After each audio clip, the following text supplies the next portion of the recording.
It's always kind of funny too, because it's like I don't know whether to look at the camera or look at you. Yeah, I'm gonna look at you. I'm gonna look at you. I think too. it's kind of creepy to look at the camera. I'm gonna break the fourth wall every now and then, though.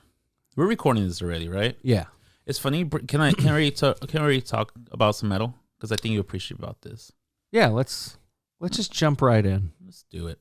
So, yesterday, Wednesday, last hour, 2 hours of work, I was done. I was just so done. Yeah, I got shout outs. I'm like, oh yeah, cool. Yeah, I'm doing a good job. Thanks, bro. I'm like, I don't care. I was just freaking done.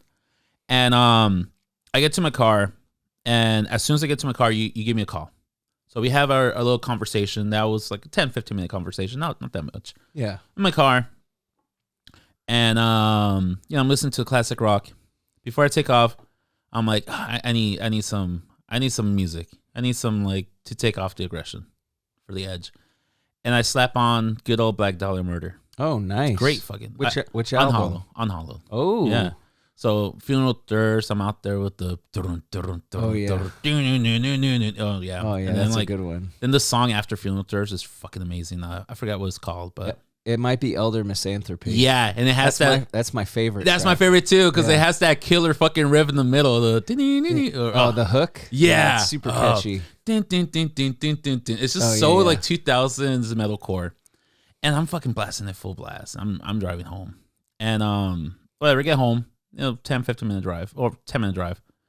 Fast forward a couple hours later, my partner and I were shout out to my partner. It's funny because she might be listening to this, and I know she doesn't get mad, but she just finds it weird that I always refer to as my partner. Good cop or bad cop? I don't know. I like that answer. Yeah, I'm just gonna call her my partner. Because you're either sheltering her or you're sheltering yourself with that. I don't know. We're just gonna have to leave that up to the imagination. Yeah, it's for the person to choose. So we get in the car. We're walking to my car, and she says, she's like, "Hey, is everything all right?" And I'm like, "Yeah, sure, whatever." She's like, "No, like you seem off today. You look like you're intense or something." I'm like, "Yeah, I was having a shitty day at work or whatever, but whatever. I'm good now. Gonna go have some food." And she's like, "Well, how was work?" And that's when my car turns on, and this fucking Black Dahlia Murder, like at 28 out of 30, and I'm like, "Oh, put it back down." She's like, "Okay, well that tells me everything to know today." Does she listen to any of the metal? No, dude, no. She no. So my partner is completely opposite of me in every sense and everything. She likes more of her reggaeton, Spanish pop, also English pop stuff. She introduced me to artists like Olivia Rodrigo. Like I had no idea who this person was up to like a couple months ago. That's good though. It gives you a little refreshing. Yeah, gives you a variety. Yeah. It's definitely something outside my comfort zone, which I'm 100% sure she's outside her comfort zone also. So it's fine. It's fun, I suppose. I'm not gonna say anything. Do you listen to death metal with her? Every now and then I'll throw in some death metal in there. Like if you're driving though? I'll throw some like Mayhem, like fucking oh shit, freezing. That's like real. Yeah. Black is metal. She like white knuckling the steering wheel, or is she? Well, first off, she doesn't drive. I always drive. So you kind of get an edge on that. Yeah, because usually it's not always this case, but typically the driver kind of picks the music, right? Yeah, and it's funny because one of the first things that one of the first dates, we're hanging out and we go to watch a soccer game or Quicks game, and I bring my friend Josue, great fucking guy, and his wife Cindy, and they're riding with us. And my girlfriend, I'm sorry, my partner. She's not antisocial, but she's very quiet. When you gotta give her space. You gotta give her time, her space. She'll grow. She'll warm up. She'll warm up eventually. Yeah. And so she's like, quiet, the whole ride. I mean, I would be too. You just got in the car. You're barely talking to some dude, and now you're in the car with like two other random people. Like, makes sense. And so like we're driving whatever, and I put the car radio, not even like my Spotify or anything, and she's switching between, you know, where Latinos hit and like all this hip hop stations and stuff. She's switching back and forward. Yeah. And then my friend Josue goes like, bro, so how serious are you with this girl? I'm like, oh, you know, we're just talking, whatever. You know, we just met, whatever.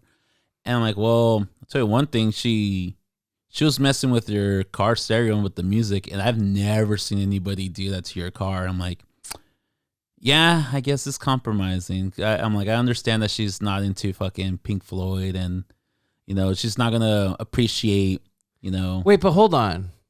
I mean, I get people stuff. might not like the classic rock, but if she doesn't like Pink Floyd, she's not liking the Black Dahlia Murder then. No, she doesn't. She does not like. Because Pink Floyd is much easier to get into. No, and it's funny because sometimes like she gets in the car.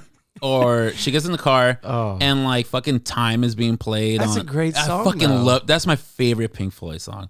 And I'm not gonna, you know, I'm not talking shit. She knows you can't. About this. I mean, you like what you like. And she knows about this. Like I'll see her reach to try to change it during like Pink Floyd, and I just slap her hand like, like dude. not yet, dude, not yet, dude. Do it again, and it'll be a little more harder next time.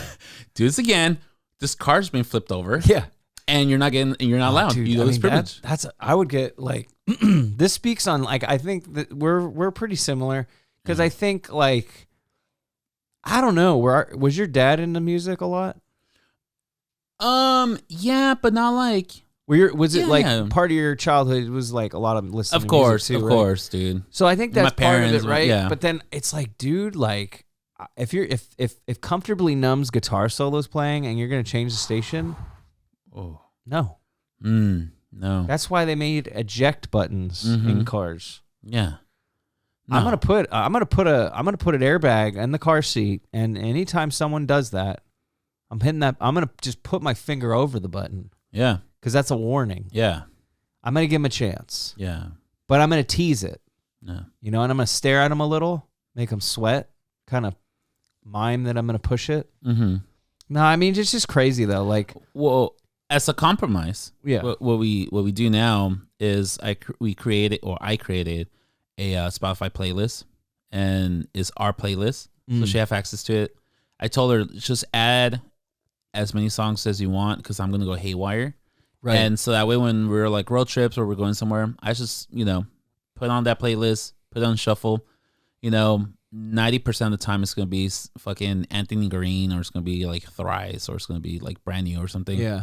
Every now and then I'll dust some like Ozzy and like Behemoth and fucking Death and shit, a little drizzle, and then it'll go from that to like I don't know, fucking Don Omar or something, something like the most random shit. Does she like the new age stuff you like? Like what stuff? Like The Cure and the Smiths? No, really? But I sing like and she knows this also. The minute like the Smiths comes up, like This Charming Man, or There's a Light, or whatever. So she's just not really into rock music. I think it's just she wasn't exposed to it. I might be speaking on my ass. So what about Smashing Pumps? I love Smashing Pumps. But does she like it? I don't think so. Really? I don't think she's into rock. No. Okay. Yeah, and she's not. And this is okay. But some people cannot like. No, I shouldn't say that because some people don't like Smashing Pumpkins, right? That's the type of people I don't want to associate myself with. I know that's how we feel. Yeah. But I have to be somewhat fair for our listeners. That's true. Not or everybody. Do I? Maybe I don't. Well, we were driving around in LA, and 1979 comes up. Smashing Pumpkins songs, Dun, dun, dun, I mean, but that's such a poppy, easygoing kind of flowy. I don't know. Even if you like top 40, I feel like you would like that song, bro. Okay, this is when like I had to like second guess. What we were talking about. Yeah, this is when I had to like second guess my relationship. Yeah. At this point, I'm like, wow, am I really? Do I really want to commit to this right now? That's rough. So she goes, the song's over, and she's like, oh, that's where you got the sample. And I'm like, the fuck you talking about? And she shows me some artist that is pretty much uses the instrumental of like 1979, and they even sample that tell me whatever, and she shows it to me, and I'm just like with my mouth wide open. I'm like, how dare you? Like, how dare you? Who gave the right to this fucking artist to take one of my favorite songs from one of my favorite artists and do like sample it and not even do a cover of it, but like do a completely different song to that beat? No. Yeah, that's some weak. shit is sacred, bro. That's weak shit. You know, talking about taking songs that are unrelated and putting them into beats. Did you know Gangsta Dope Dealer? God, I'm butchering that West Side Connection song. Was it Gangsta the Drug Dealer?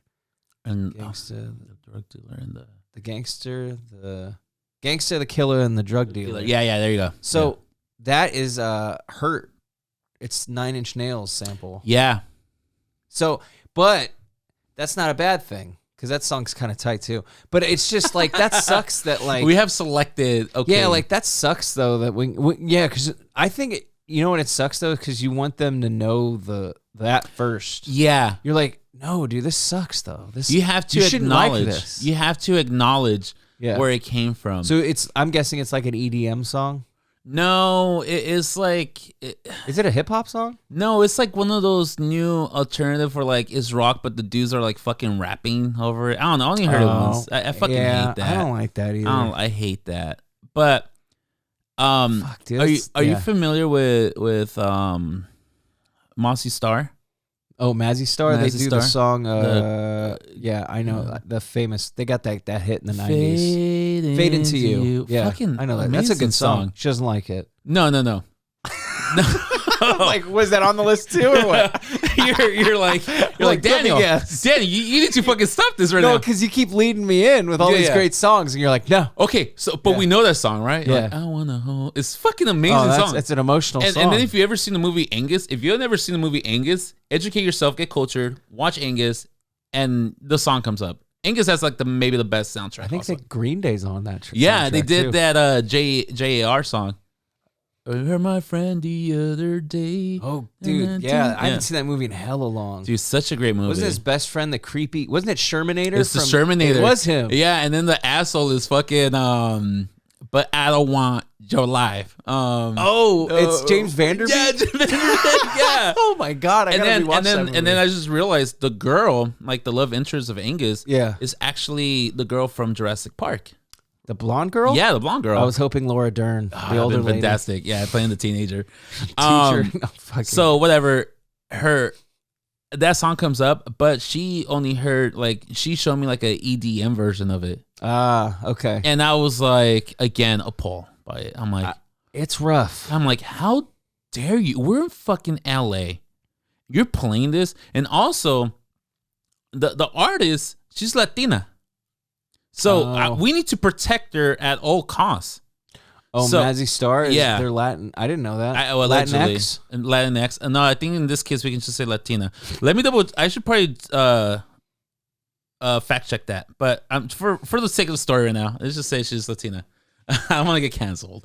So I was like, appalled. I'm like, I'm like, why would you do this? The song's already fucking good as this.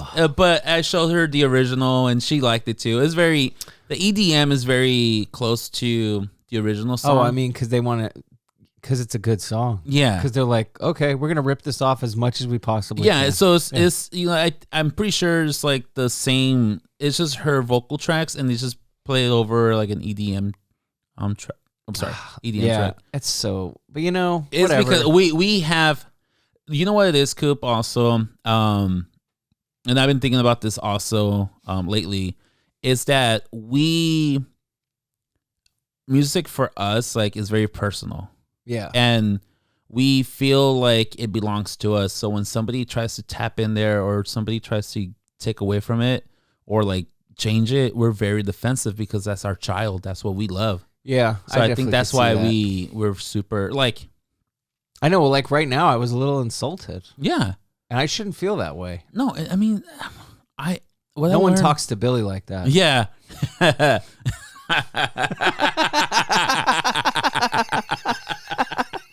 You should say that when she wants to change it on Smashing Pumpkins. No one talks to Billy like that. Because it may be Billy Corgan, but we all know it's about Billy Idol. Yeah. That's awesome. Throw it out there. Get out of my way, Billy. Or else you're gonna get hurt. Yeah. Fuck you, Glenn. Fuck you, Glenn Gulia. Yeah. Oh, God, Julia God, Gould. Gulia. That is such. Have you watched that movie with your partner? I showed her that movie maybe 2 months ago. It's a good date movie. It's a fucking great movie. I love that movie, dude. Just a great movie. Oh, all around great movie. I love fucking Waiting Singer, dude. Steph pointed out, and it was funny because she pointed out how good the soundtrack was. Yeah.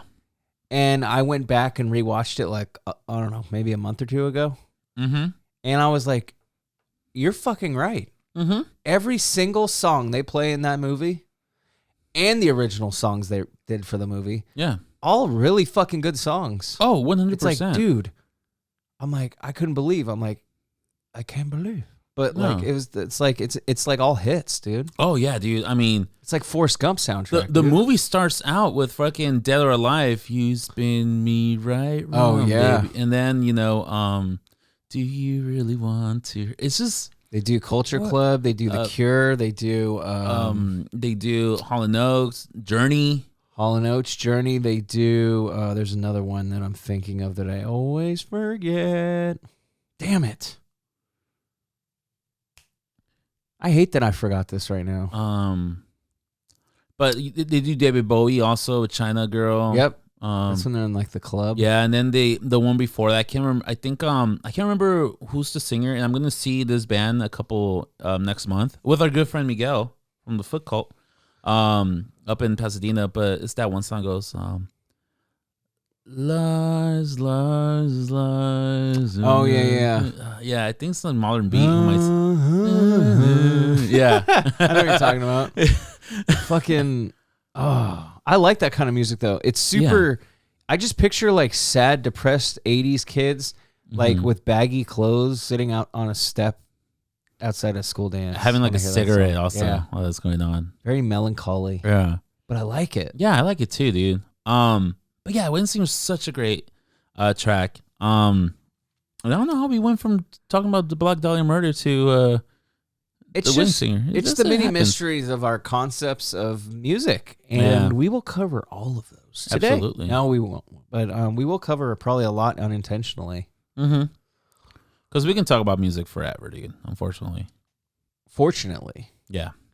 Unfortunate for the people listening. Yes. But they got mute buttons just like everyone else. You can skip. You know? Don't skip. I like. Don't skip. Just don't skip. Just get through the ad and then you can skip. Yeah.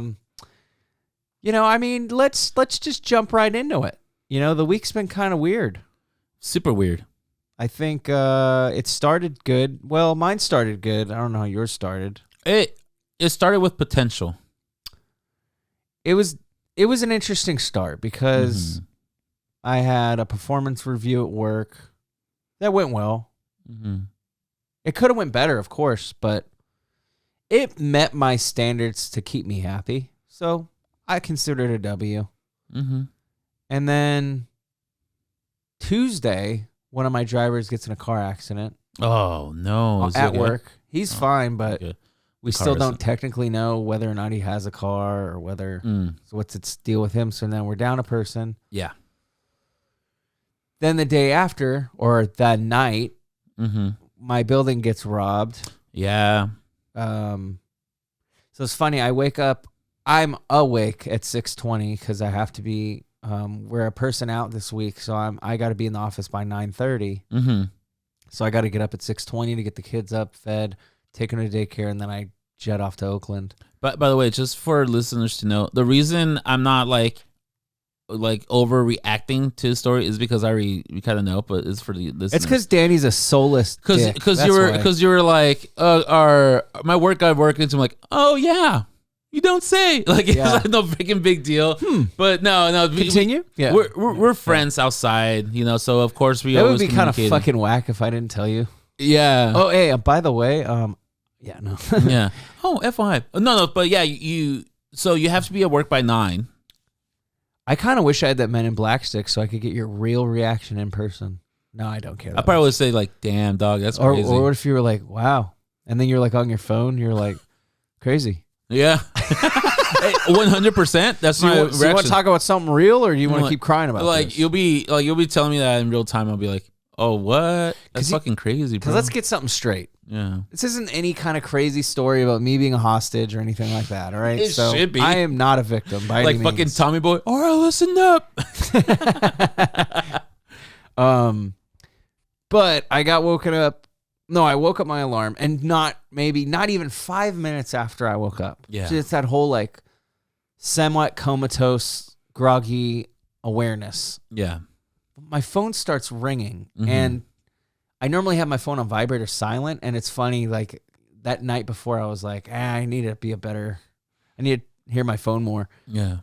So my phone's actually ringing at 6:24, 20, whatever it was, and I'm like, all right, the only people that call you this early are pieces of shit, family member because someone's dead, or it better be those two, right? Yeah. So then I want to even say, I'm like, okay, I wanted to ask my boss, I'm like, is someone dead? Yeah. To kind of be an ass. It's just your career.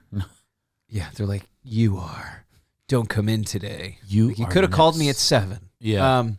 So no, they tell me that the office has been broken into and robbed at 3 a.m. and like whatever. The alarm went off for 2 hours. No one Security, the cops didn't do shit. I mean, I wasn't there when the cops came, so I'm not going to get on this whole like I hate defund the police, whatever. Yeah. All I'm annoyed about was just like the incompetence of the security, first and foremost. Yeah. They're the first line of defense we have that we pay for, and they did like, if you're listening to this, you sons of bitches, you check my ID every time I go in there, every fucking morning, and you make a hassle if we don't have certain things to prove, even though you see my dumb face every fucking day. Yeah. I get it. You're doing your job. How, though, is it that you didn't even think to call the cops when you hear an alarm blaring for 2 fucking hours, even if you're sleeping? Well, how come you didn't go fucking check the cameras or something? Even if you want to be chicken shit and hide out, you could have called the cops. Yeah. By the way, fun little trick, people. If you don't want to get caught calling the police, hit your power button on your phone 5 times. It will call 911 automatically, and it will voice record. And I believe... I don't know if they will gain video access, but I think it will allow them to access your phone, kind of like a visual reference of what's going on. Yeah. So I know that sounds creepy to a lot of people, but the thing is you should only do this if you're in an emergency situation. No, and so it's not creepy. It's actually cool. Listen, for people who don't like the government being too involved in like a private, I don't. We respect our privacy a lot. Yeah. And I see that feature as amazing, specifically for the female population. Yeah. You know, like, because you could be undercover about it. You could be in your purse hitting that button. You could be in your pocket. And listen, you don't have to pull your phone out. Listen, I'm not gonna sit here and be like, oh, equality is no. There's some women out there who can beat your ass and shit. Absolutely, but I feel like they're targets. It's not even that they're exactly. Weak. It's just they're targeted more. Absolutely, right? So. And I feel like that's a great tool for any of our female listeners and friends and family members. Like, I think that's an amazing tool that should definitely be used. I mean, I still recommend all our female listeners and anybody. Yeah. Get pepper spray and a stun gun. Absolutely, dude. I got a stun gun in my car. Pepper spray is such an amazing, underrated tool. Yeah. Because it's going to cost you $10-$20 to get like a fucking some mace. Well, and then the thing is, like, it shoots up to like 20-30 feet.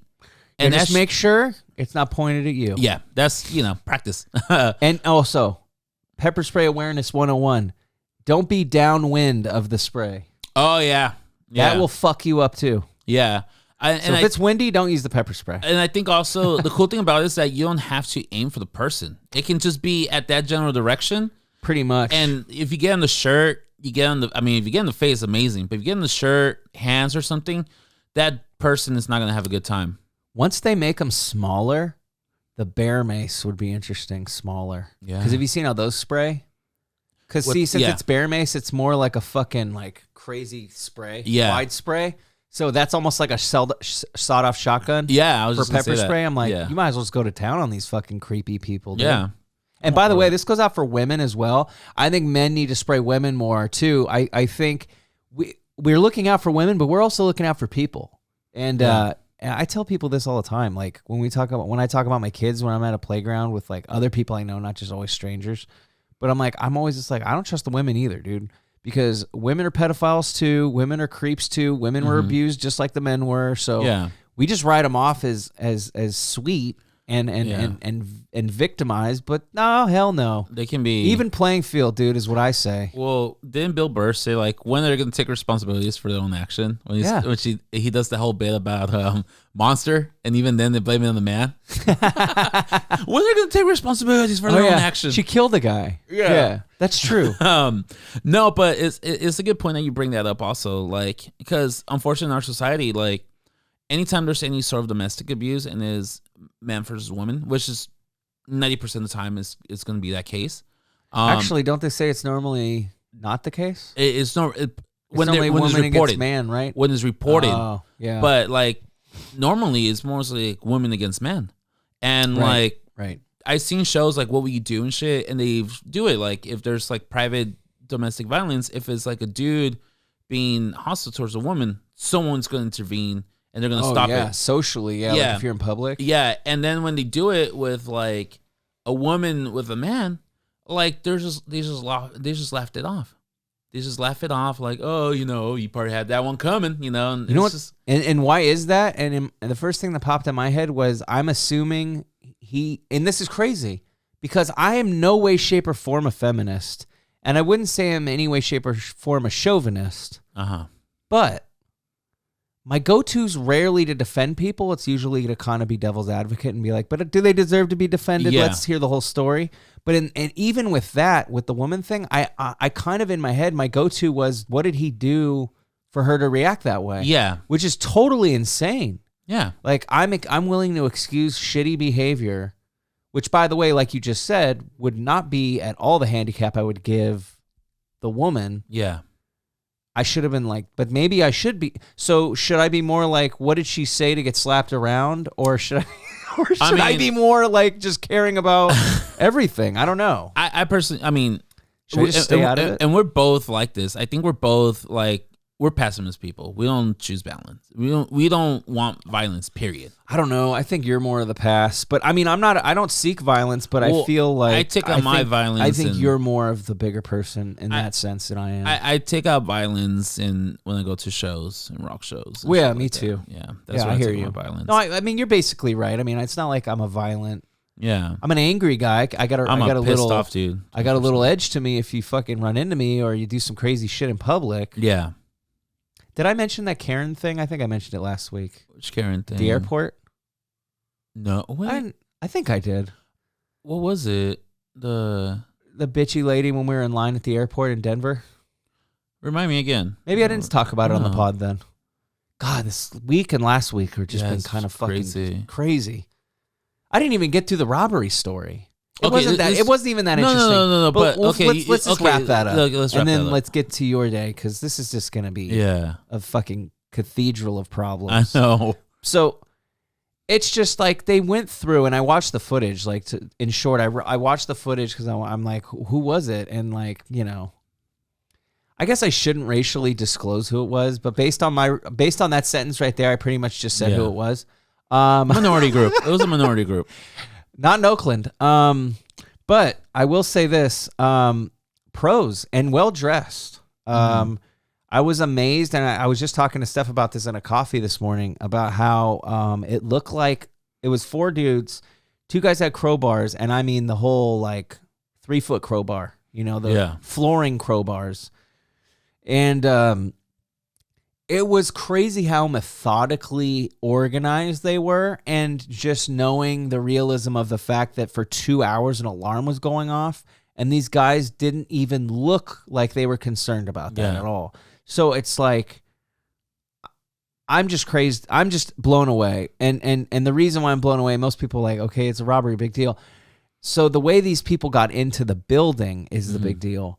So what happened was, we have these windows and there's wrought iron on the outside of the windows. Well, you could still break the window out, and of course these animals broke the fucking window out, and then they get into that office. While they're in the office, they break through a fucking wall to get into the other side of the building.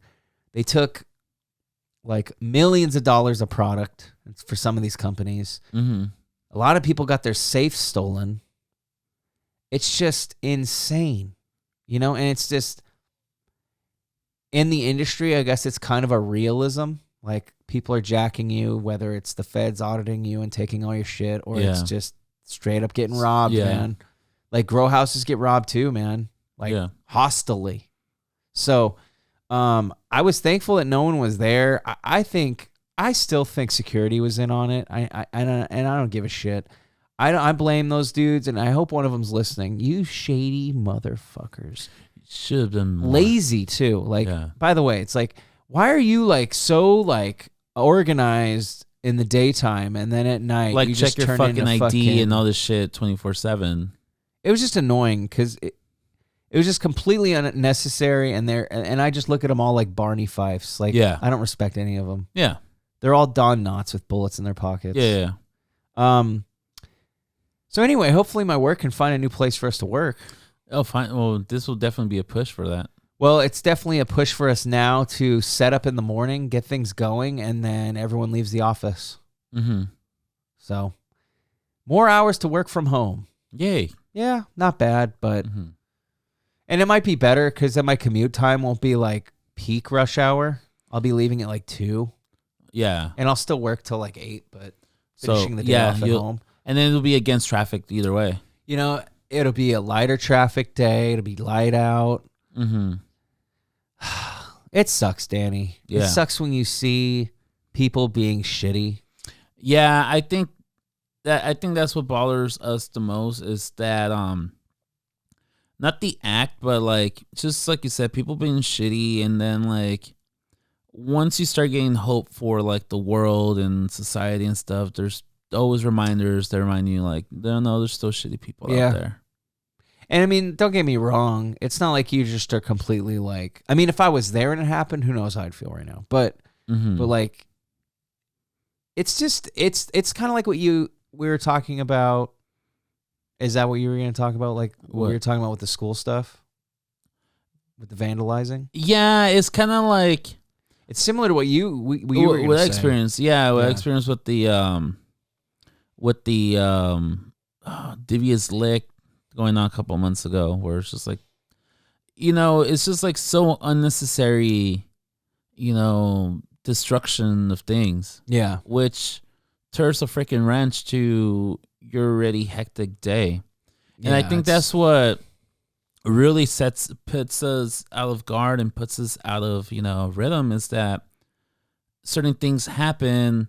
You know, we're used to having some sort of routine. We're used to having things a certain way. And when a fucking curveball is thrown out there, it just ruins, you know, we don't know how to react, first of all. No. So, of course, it takes us a minute or two to, like, react and really understand, like, the severity of the situation. Yeah. Because I remember yesterday, when you text me, like, at, you know, whatever, 8 o'clock, 9 o'clock in the morning, you're like, hey, dude, we got robbed. You're telling me, like, how it happened and shit. I'm like, oh, fuck, dude. I'm like, dude, that sucks. And then throughout the day, like, oh, whatever, it'll be a short day, but whatever. You're still being, like, optimist about it. And then towards the end, when we had a telephone call, like, you know, as soon as we got off work, you're like, dude, it's really fucking shitty. I think that's when the realness and, like, the gravity of the situation finally, like, hits you. Dude, like, I think you're right, because don't get me wrong. Yeah. If we didn't live so far away from each other, we would have met up. Yeah. But, like, and I think that's what I was bummed about, because I still wanted the social interaction. Yeah, just something like, to take away from. Yeah. You know what it was, dude? I wanted to go out and have a drink, because I haven't done that in fucking forever. Mm-hmm. And I was like, you know what? Because I remember you texting me, you're like, man, you probably don't want, we can cancel. And like, and I know what you meant, but I was like, no, dude, I fucking need a drink. You need this one, yeah. Like, I want to get a fucking drink after today. But you're right, though, because even though I still had that need, I was going to go to Dublin, because I was thinking about going to, it was funny, I was like, I want to see where he's willing to go, because I was going to fucking propose a place in Dublin, but I'm like, that's too far for him. It's just traffic, dude. I will drive to Dublin, but no, I know, traffic. But like the time, right? So I was like, ugh. Because I was like, it's 25 minutes probably for him. or 30 minutes for him. It's probably 30 minutes for me. I'm like, that's fair. Yeah.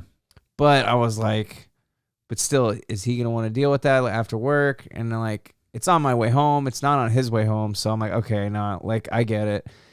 But I was like, even with the day, I was like, fuck, dude. Part of me thought about just going, like maybe I'll just go by myself. Yeah. Get a beer. But I was like, no, because even when I go and have a beer, I might as well just go to the store and buy a beer because I'm by myself with the beer. You need that social interaction. You want that. And it's like, I'm okay with starting a conversation with a stranger. Mm-hmm. But there's not always a situation where there might be people that are also alone and you are not third wheeling when you're by yourself at a bar. That's creepy. Yeah. So I was just like, there's a lot up in the air. There's a lot of expectation. Even if I go by myself, fuck it. Do it right. Do it another time. If I really want to drink that bad, I'll pour something when I get home. Yeah. And that's what I did. Nice. What you had? I had a little brandy. Oh, nice. Usually I don't go for the brandy or the cognacs, but a little holiday spice brandy. Oh. But you know what? It's funny. It actually went bad, so that's good to talk about too. So I went out and I rolled a joint, a nice big old fatty last night, and then I was like, I'm gonna have a little brandy with my joint, a little classy bitch. And, a little Snoop Dogg combo. Yeah, that's kind of cool. Yeah. So then I get it and everything, and I noticed there was sediment because there were cinnamon sticks in there when he made it. Yeah. And it was good. This was 2-3 years ago. So I saw the floaters and I'm like, oh, cool. Okay, the cinnamon's kind of like separated. Like that's normal. It's liquid. It's alcohol. Yeah. So I got a little one of those little colander things. It's super fine, and I just poured me a little glass, right? Yeah. And there were no floaties or anything, dude. So I smoked the joint, and I almost forgot about the glass of brandy I had. Yeah. And I'm like, all right, well, I'm gonna go back in. Well, I'll drink the brandy before I go in. So I kind of, because it was an end of sesh drink, I was gonna slam it, mm-hmm. and it went down like acetone, dude. It was the taste was bad, so it just wasn't there. But it tasted like firewater. Like I was like, holy shit, because it's just been so concentrated with the cinnamon. No, but that's I think so. I think it got spice, but I think the cinnamon's flavor just died off, mm-hmm. and whatever was happening just happened, and it just turned into rubbing alcohol, and it was bad. Yeah, I didn't drink it. I spit it. It was. I don't do this, but I spit it, dude. Yeah, I swallow normally, but I spit this time. Well, at least you had it in your mouth. I went trashy, not classy, so I spit. I poured it out, and then I felt so bad for the plant that I poured it on. I doused it in water. I was like, wait, if I wasn't going to drink it, that fucking poor plant. Like, sorry, dude, here, have some water. How dare you? Turn the plant white. And that's my mission, to turn everything white in my life. You would. But it was just, I don't know, man. I was like, it was a weird night, dude. So I didn't have my drink, but I was like, you know what? It was a sign. Mm-hmm. Maybe I didn't need that drink. But I call bullshit. That's just my optimism, because I wanted that drink. And I would have been okay with it. It was just one. Yeah. It only starts with one. Well, it only takes one, and then they open up the floodgates. I'm like, it ain't heroin, I'm not going to fucking just chug it right after I have one drink. Get high 24/7. No, but some people I know, I get alcoholism is real, and some people are like that. They can't have a drink. They'll start. Yeah, it's funny. I always say I'm going to go out for one drink. And then, like, of course, it's not just one drink. You're not going to go hang out with a person and just have a beer. Yeah. It's usually about 2 or 3. I think that's like the proper etiquette, I would say. I would say that. I would completely say that's proper. Okay. 2 or 3, I think, is like, hey, especially after second one, like, hey, all right, I got to get going. I got to drive, 2 beers, Yeah, exactly. Because the first one usually usually just pound it. The first one, for me, always. You got to get buzzed. Yeah. For some reason, whenever I start drinking, the first one I go through is super fast. I think that's smart. The second one, that's the one where I kind of more, chill. You're like, hey, that was $8, all right? Yeah, we gotta make this one last a little longer. Yeah, and also, I'm not sure about you, But you pull up and the waitress is like, oh, what you like to drink? And you're like, oh shit, I don't know. Like, I don't know. Oh no, I'm the most indecisive person. When and so I'm just like, hey, you have like a Coors Light or like a Blue Moon, something that we know. Do you like? Are you saying you regret that choice because it's a go-to impulse? No. Oh, okay. It was familiar to me first. Okay. I get to something, and then I'll try like the craft beer. Well, that's smart too, because you're not really wasting. Like we just said, you're enjoying the enjoyables. Yeah. At first, like fuck, let me have the beer. I need this beer to calm myself down, and then the second one's to enjoy it. But yeah, that's usually like 2 or 3 beers tops.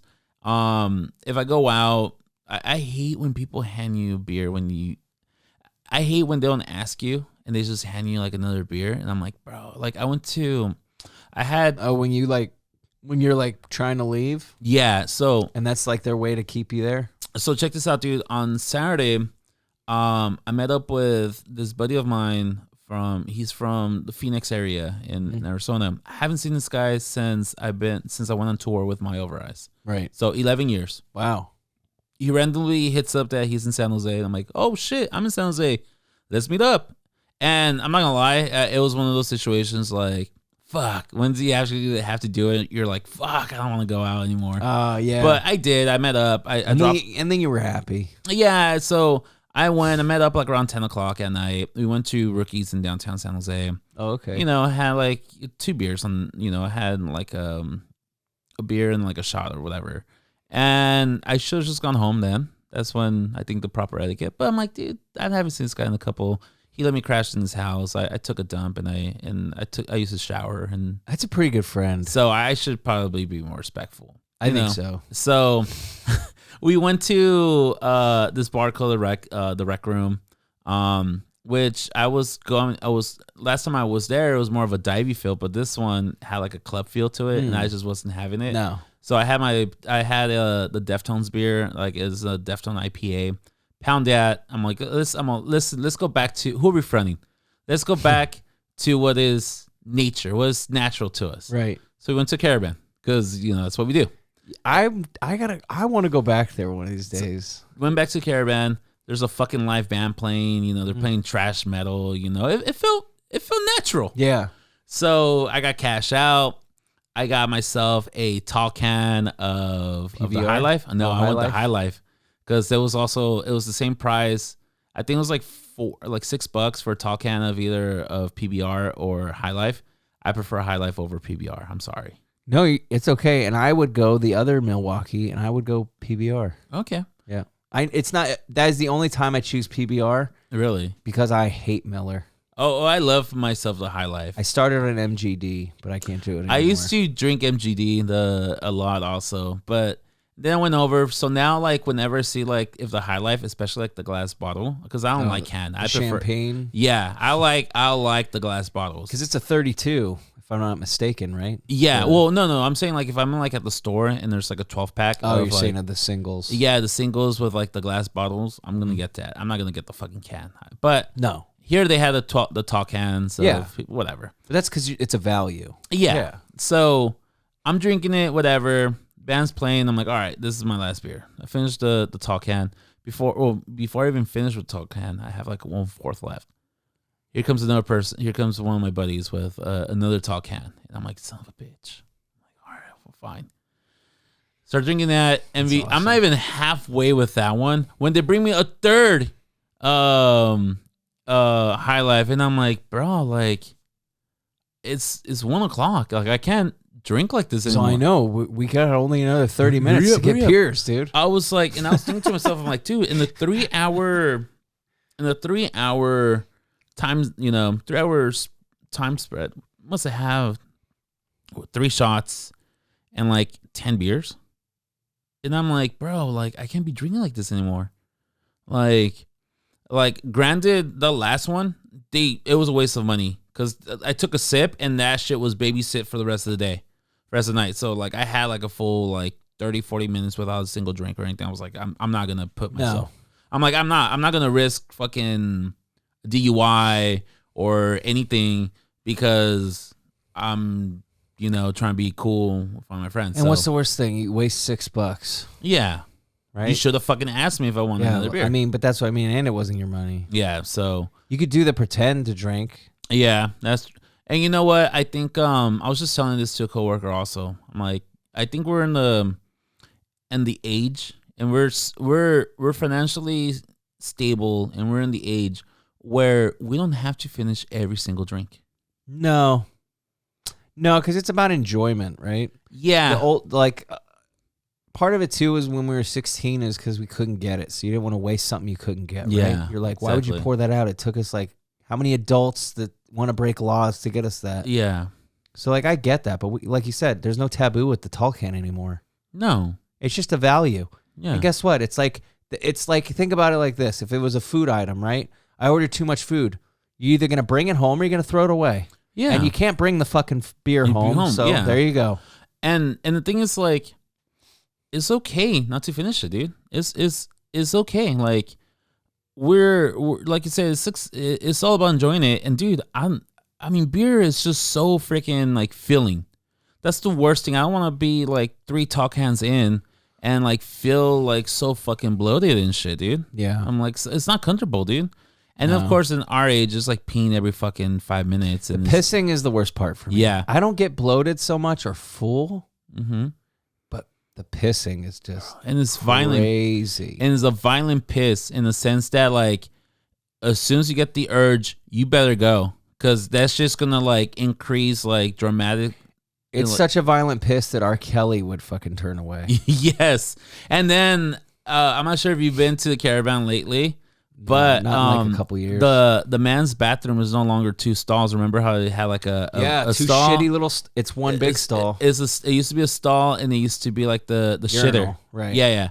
And so 2 people at a time, super small. So they just knocked down the whole wall, and the super big bathroom was just all urinals. No, just one toilet. So you can only. It's a unisex bathroom now, so you can only go one at a time. You're fucking kidding me. You know how much coke they do in that bathroom? How are you gonna fucking get in there? You can't. So they're just doing lines all night. No, but what it is that is a single is a one person. No, I know, but I mean they're doing drugs in that bathroom. Oh, dude, hell yeah. So that's what I mean. Like, but it's the only bathroom. Yeah. So it's like, but the women's bathroom is women's only. So I would just go in that one. Well, because that's single use too, right? No, I don't know. I didn't go, but. They're like strictly like women only, ladies only. I know, but here's the thing. I mean, it's hard for us to. Yeah. We have beards and mustaches. Yeah. But if I gotta go, dude, I really don't care. Dude, I don't give a fuck. And especially if I'm drunk. Oh. Yeah. No. Please tell me I can't piss there. Because I'm gonna have to piss by the Greyhound station in 2 seconds. No, dude. No. I feel you because I was driving back from LA once and we stopped at this gas station. And someone must have been taking like the most wicked of the wicked shit, or they're shitting up, whatever. And I was out there for like 5 minutes waiting, and there's a person in front of me waiting, and then a third person came behind us, and he kind of turns to us and he goes, "Hey, will you guys be upset if I go to a women's bathroom, use the bathroom?" We're like, "It's a single." Well, I'm like, "Why?" Well, it's like, there's nobody in there. It's a single stall. I'm like, no, dude, that's fucking fair game. Like, if a single stall, just go for it. Right. I mean, granted, if a lady was to come in right now, she gets top priority. What he was really asking you is it okay if I don't get caught jerking off in this bathroom? Yeah, that's pretty much. And because why else would he ask? We're like, really? Okay. I'm like, no, dude, go for it. Right. When he pissed, and he came back, and then the person using the men's was still like not done. So I'm like, fuck, I'm gonna use the women's bathroom too. And I'm like, no, dude, I feel like if it's a single stall like that, I feel like it should be fair game. But I also feel like if you're going to do that whole like unisex gender, why not do it to both of the bathrooms? Yeah. Because that's fair. You're still fucking putting girls on a pedestal. That's fair. And that's not fucking fair when it's probably predominantly men / question mark people that are going to use that one bathroom. Bro, I've been to my favorite one, which was the Cinnabar. Mm-hmm. Boys' bathroom was always freaking empty. 2 dudes go on there, you're just pissing, you're out, and the ladies' bathrooms was always freaking packed. And maybe Cinnabar I feel had more of a women crowd than Caravan did. Yeah, I think so too. But even then, I still think like you said, But it's just like that's the problem with me on that is like there's more dudes going into a dive bar than women for sure. No, well, my like, point was like God knows how many disadvantage? times like I opened that men's bathroom and there was a girl like sitting down in the toilet peeing. Oh yeah, Like, God shit, forbid okay. they fucking don't give a shit. Yeah, and I was like, oh shit, I'm like, oh, That's sorry. what I mean. It's like they're not perverts. You know, but we'd be a pervert potentially, right? So that's the thing. But I say you're not a pervert if it's a single use, because no one else can be in there. So I think that does away with the whole. I think you shouldn't even have if it's a single use bathroom. There's almost no point in putting a gender specific bathroom it sign should be at all all. gender. It's crazy that we've gotten to the point where I want, because originally I'm like, this is stupid to have, and I still think it's stupid to label bathrooms the way we're labeling them right now, because it's like, if I'm not offended to use a woman's bathroom where she's drawn with a skirt on and she clearly has like womanly mom cropped hair, that toilet works great for me. Yeah, like the sink works great, the toilet works great. Yeah. What's the issue? And the thing that bothers me is when segregation existed more heavily in the United States, the main reason, it wasn't just that they were separate. It was that they were shittier versions of what the white kids had, right? Yeah, exactly. So that's my problem is like, not to get on the subject of bitching about the signage, but it's just like you're literally complaining what the difference is a sign when the importance is the hole in the ground that you're pissing in and the fact that the sink and soap is in there. Yeah. That's all I care about. But that's like, but why do we care so much about the stupid signage? You know, like get rid of it all or keep it the way it is, because you're going to piss people off no matter what. Especially if it's like a single stall just make it unisex. I think this is going to be a question that I throw onto the episode is it acceptable? Yeah. You know, is it acceptable to use a different bathroom if it's a single stall? I think it is. I've definitely done it. I've done it so many times because it's like, dude, I'm either going to do this right now or I'm going to piss my pants. Yeah, and I'm not pissing my pants. No, not again. Not again. Not again. But yeah, dude, I think that's absolutely not a big deal. No, not at all. And like, and you know, it's just, I think that's an important thing. I'm glad we got on the subject because I think that is an important thing to figure out is we're getting the whole point of our culture right now is to get away from labeling, but I feel like now we're getting more into it. It's almost the opposite of labeling. It's not even the detail. It's not even like the labeling. It's the amount of detail and specifics. But that's what I mean. Like, but originally the movement was to get away from labeling people, right? Now we've gotten into a point where we're obsessed about the label to the point where that's our identifier. We don't need identifiers, okay? No. And then, like we were talking about this earlier about LATINX, right? Yeah. About how we think it's interesting that the generation feels the need to incorporate their sexual preference with their regional demographic. Yeah. That has nothing to do with where you're from. That's interesting. And it's like, I see it a lot with the minority communities, like obviously Filipinx and all this stuff.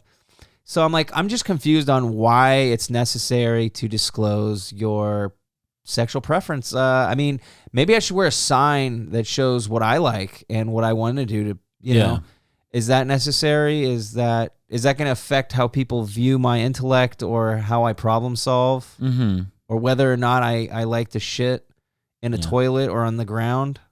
I'm just confused on what that relevance is. You know? I know the rationale behind it is that, it's to be more inclusive, to bring acknowledgement of this people, of these differences. And I'm sure, why not? But there has to be, you can't just like, what bothered me with the term, well, just to begin, the term Latin, Latino, Latina, it bothers me because rather than giving a place for individual identities to come out, like Guatemalan, Salvadorian, Hondurans, whatever, Mexican, rather than doing that, you're all lumped in now into this category of either Hispanic or Latino. So that was always problematic for me. Not, being corral all in one together. And then you put this X. And what bothers me is that, yes, that those term originally were not set up by people of color. They were done by people, for, whatever purposes, government purposes or whatever, for labeling purposes. So like, oh, we're going to reclaim it now by putting an X on it. And, I'm like, it doesn't work that way. And like, for me, it doesn't work that way. And how many Latin X people voted on that? I don't know. Listen. Did they send polls to the Hispanic community? I'm gonna show you right now. I have a tattoo right here. It says Chicano Power. It does. I have Chicano Power tattooed. I was not invited to no freaking. That's what I mean. Panel. Where's the inclusion? Yeah. Huh? Like, did you ever ask me what I want to be called? And Danny, and that's why I think it's a bunch of white people doing it. Yeah. And not the cool ones that I like the shitty, annoying ones that we don't know exist. The ones that we talk about. Yeah. The man. That's what I think. Yeah. Because I think they're all just trying to get us to do what they want us to do. Yes, I'm wearing my tin hat right now, okay? Mm-hmm. But it's an important thing to admit that, like, we just kind of debunked the silliness of some of this stuff. And people are up in arms and fighting over this stuff. Yeah. And look, if you want to be included, if you want the X attached, then wear it proud. Yeah. But to force it on other people, it's like, oh, I'm sorry, are you not open enough sexually to admit who you are? This is what bothers me the most, dude, is that I would not use the term LatinX. I would say like Latino community or Spanish-speaking community. Right. And then it looks like I've personally have felt like I was attacked because I wasn't like, I wasn't like, I don't want to say woke enough, but like I wasn't like educated enough to like for the new terms and stuff. And I'm like, who are you? Who are you right now to tell me how Bill Burr, again, when what's her name, Caitlyn Jenner, Bruce Jenner, identified trans and started transitioning into Caitlyn Jenner. He was saying how he couldn't get behind it at first. He's like, I can't, blah, blah, blah. And his wife is like, well, you have to, it's not up to your choosing. It's whatever that person wants to be called and identified. And I agree with that 100%. Yeah. But Bill said like, okay, well, what about us though? Don't I have a right to process that as well? Like I grew up with this person one way, and him being a certain way. And then just because she wants to be called now and like, oh, okay, just drop it. And like, I don't like, there's no time for me to process that also. That's true. And I feel like that's another thing I feel like there's change and change needs to be happening and stuff, but change cannot just happen overnight. We need to process, we need to educate people also why we use these terms and stuff like that. Yeah. And show why it's important. If you do it overnight, you're demeaning the whole point of it, and you're rushing it to make it look like it's invalid. Yeah, I think. And then if you make a mistake, like it's not that you're some evil monster who don't want equality. It's just like, hey, we're creatures of habits. How many times? Like I was telling you this earlier that I was trying to switch the word when I was referring to my classroom as a whole, rather than calling you guys, to change it to y'all. Yeah. And it took me like 6-7 weeks to like where it wasn't you've been saying this since you were a kid. Yeah, and it was so hard for me, and it took me a while, a month and a half, to narrow it down from calling my whole classroom as a whole as you guys to y'all. Now, do I still refer to him as you guys? Yeah, every now and then I'll drop that in there. By accident. Yeah, but that's like, it's not like it's a racial slip. No. Like, whoops, I called him, but it's like that's a harmless, It's just, like I said, I think people also need to, whenever change like that happen, like the term LATINX, you have to give us some time also to process it and for us to kind of fully understand it, rather than like, oh, how come you're not using that term now? Don't you not like equality? Don't you not like this? I'm like, whoa. Like, just chill. Like, give me, like, why are we doing this? Like, why can't I just call them Mexicans then? So you want to hear my other take on it? Sure. Why it's stupid? So here's another wanted opinion from a white man about something non-white. So I think it's silly and shittier. I honestly think it's a slap in the face to all the Hispanic, or what's the proper term? Is Hispanic a white invented term as well? It is. Like, so Latin community? You can call it whatever you want. I'm going to call it the Latino community. I like that. Yeah, just salt it. Yeah. A little salt in the wound. So my issue with that is you're demeaning all those cultures, all those countries. Yeah. You're saying, no, you're this. And it's like, no, dude, like El Salvador, Mexico, and Honduras and all those countries have different like ideals. Yeah. Maybe they have different food. For sure they have different food. And it's just like different to say traditions it's the and same thing. Yeah. How is that any different than a racist bigot going, y'all Mexican to me? Yeah. Y'all need to speak American. So because I'm not calling them all Mexican, it's less racist. Yeah. It's like the problem I have with society is we never fix the issue. We put Band-Aids on for PR. And it's like if racism is truly the issue, like you just said, we need to be inclusive and progressively incorporate those ideals into our society and allow time, like you're saying, because even people with patience and understanding still need time to learn and accept things.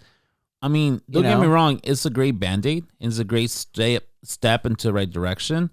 But with no follow-up, with no procedure. No intent to fix the problem. But it's like, it's putting paint over something that needs to be patched, dude. Yeah. It's like, dude, eventually that's going to fall off and there's still a hole in the wall. Like, what I'm saying is like, the society wants us all to be dumber.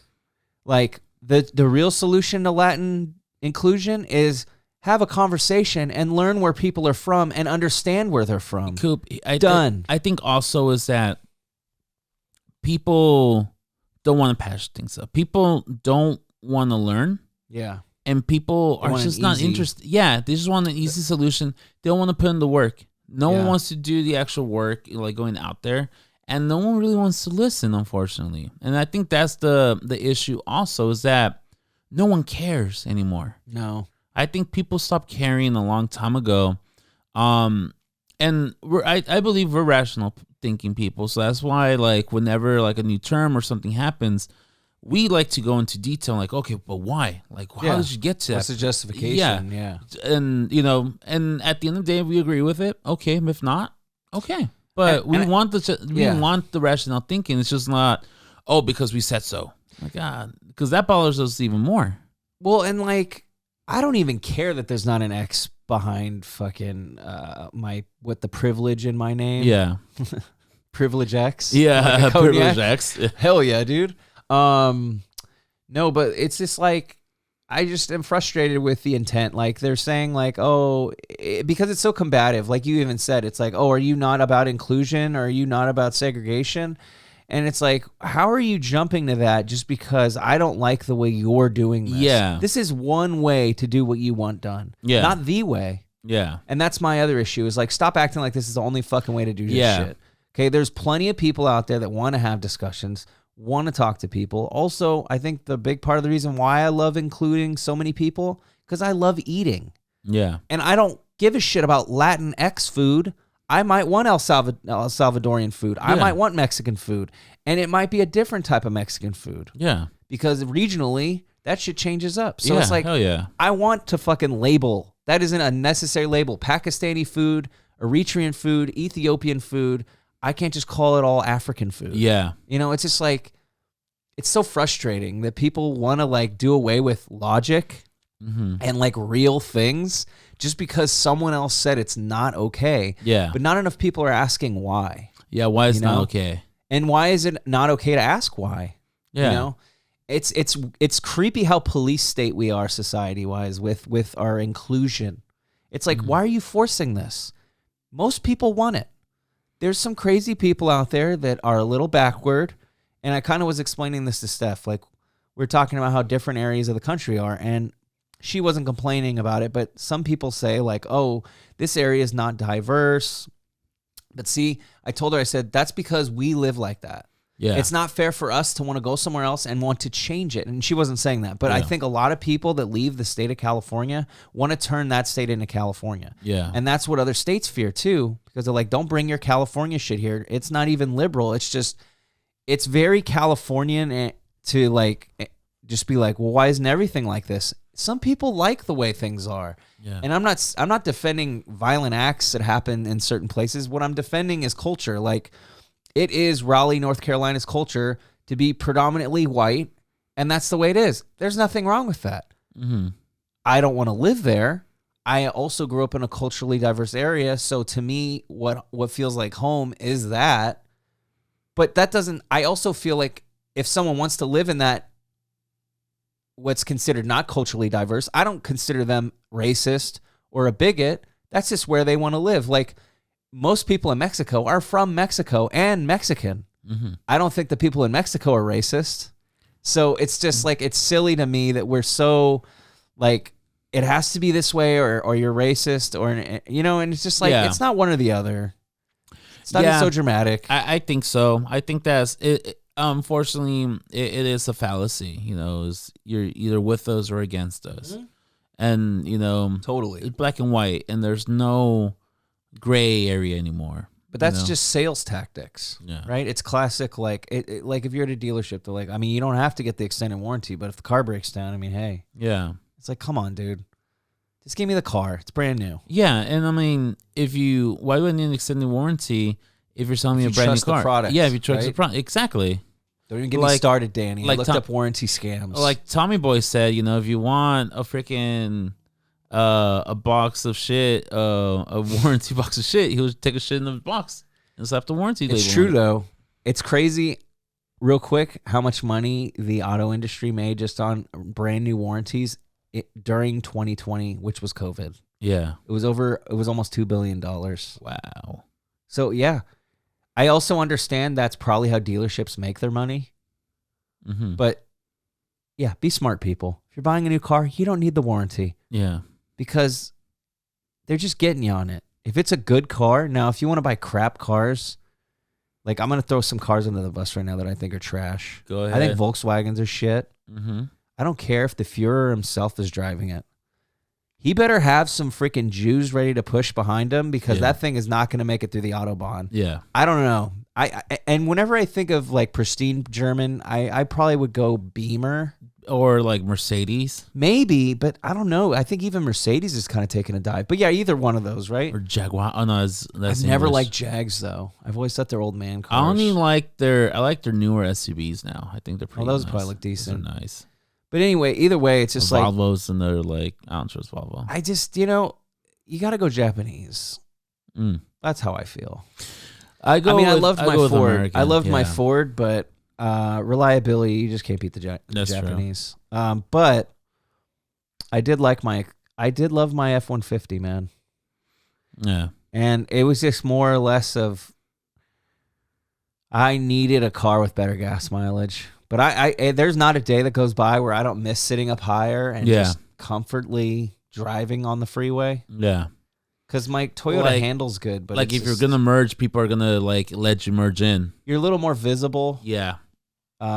Sitting higher is so much better because you don't have all those lights in your face. Yeah, I hate that. Which I knew I was going to fucking hate. Yeah. And I do. That's why you flip the thing. Also. Yeah, you do. But, it doesn't. It only does so much, dude. Yeah, exactly. You get the side mirrors, dude. And the people now with the LED brights, I hate those people. Yeah, they are. They're fucking evil.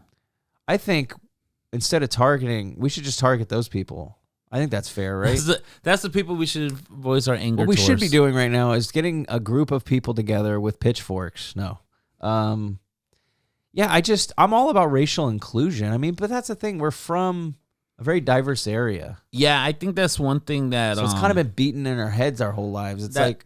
That's what I tell my students. I'm like, dude, y'all need to realize like we're lucky in the sense that we do live in a diverse community where we're exposed to different races, different foods, different cultures at such a young age where it's not really taboo or it's not like weird. Because there's places like in the Midwest where like the only colored person is legit like next door, is like at the town next over, and like people.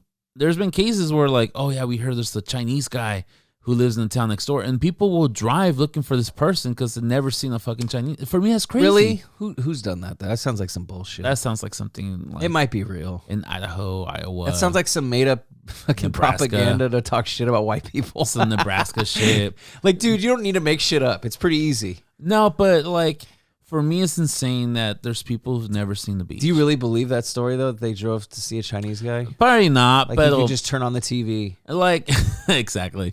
No, probably not. But I think there is because that's scary. Cases where like there's maybe only one single like color family or minority family. But once again, my only thing is this: is that a bad thing? Only if bad things are happening. Yeah, exactly. Exactly. And that's what we should be focusing on, not just the demographics. The demographics aren't the issue. The people. I mean, if that family's feeling or being oppressed or something. Exactly. But that's what I mean. If shitty. Do they feel uncomfortable living there? Okay, then why do they live there? I know that sounds shitty, but once again, I live where I live for a reason. Mm-hmm. I like where I live. If I don't like it, we're going to leave. Yeah.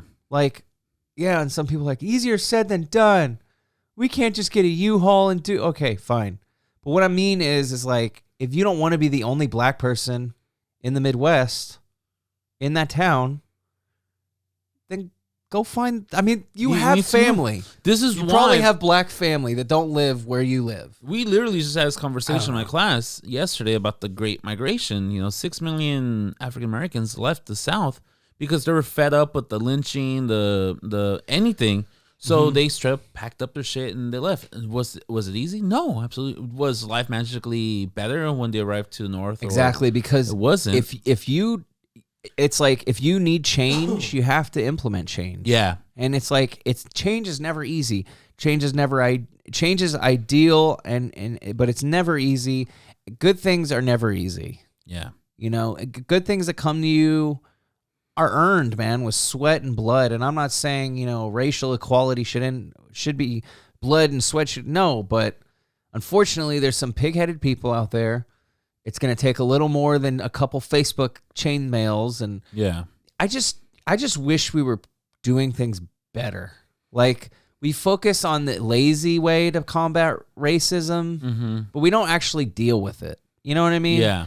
And it's just, I think a lot of that is because we don't want to talk to each other.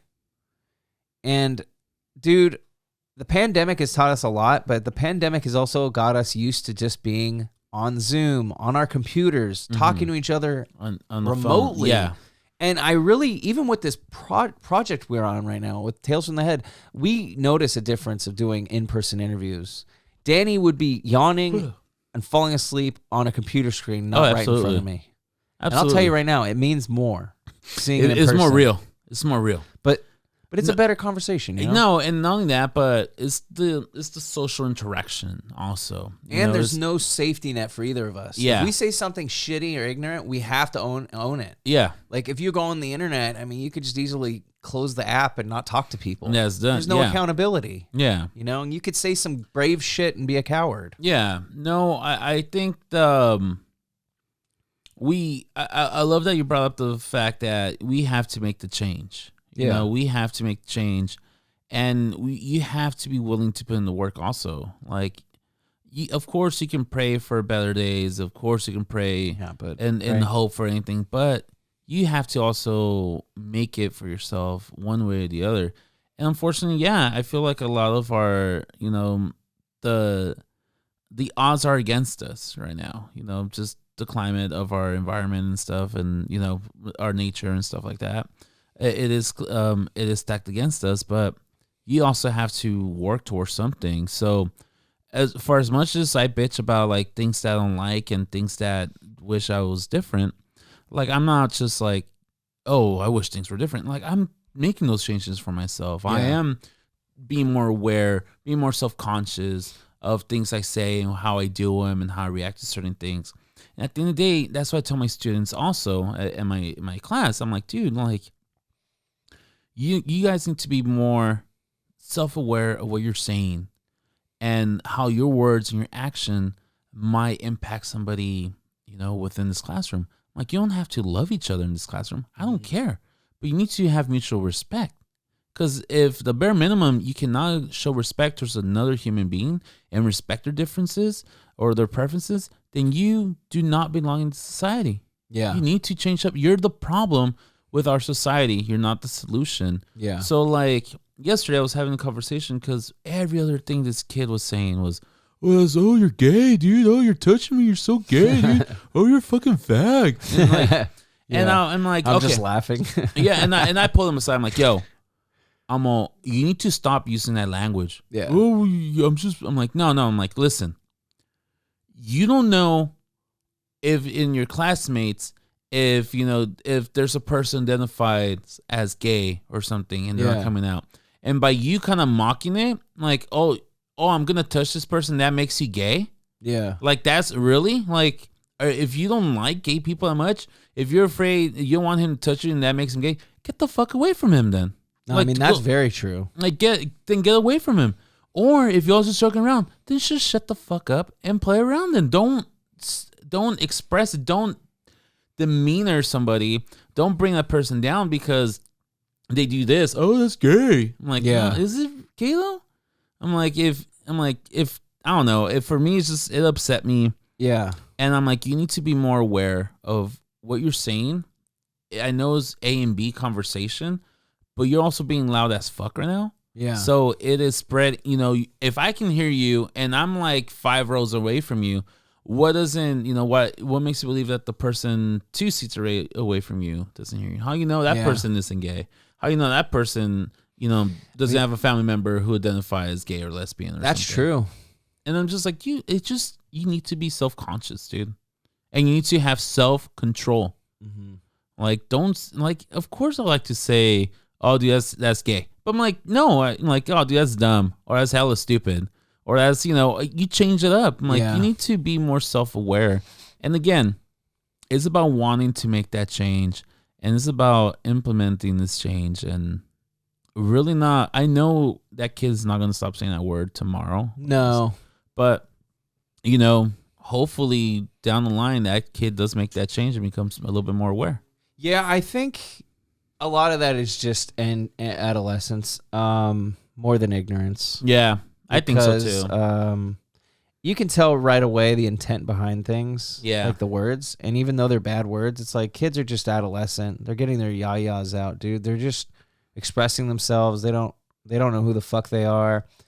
And it's not justifying the action, but it's just it's important to understand where kids are when they're growing up. And I feel like to judge an adult that way is perfectly normal. Yeah. But I'm not saying you handled it wrong at all. Yeah. You did the correct thing. But what I mean is, I think it's acceptable for an adult to behave that way because it's acceptable because that adult is going to accept the consequences to behaving that way. Yeah. Now, but that's how I think. I come from a place, but you can't treat children like that. They need to understand the importance of composure and just like having kind of a filter because it is a useful skill to have.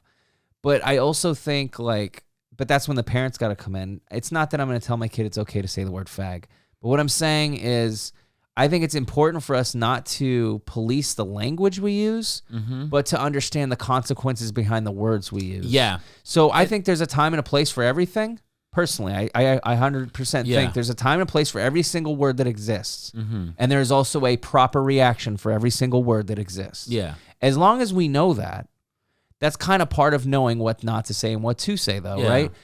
But it's like you shouldn't say the N-word just because black people aren't around. No.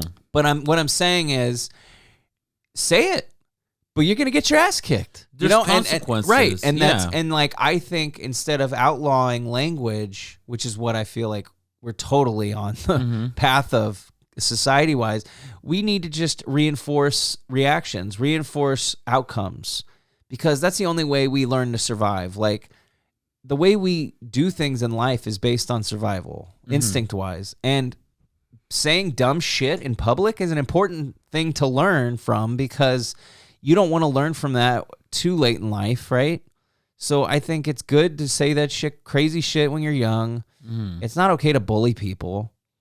But it's weird because even kids that are bullied later on in life don't always learn from it and become bullies. Yeah. So it's just, outlawing things doesn't work. Educating, implementing, and giving reason to people. I think that's what... Because you know how you explained to him? You gave reason with your reaction. It wasn't...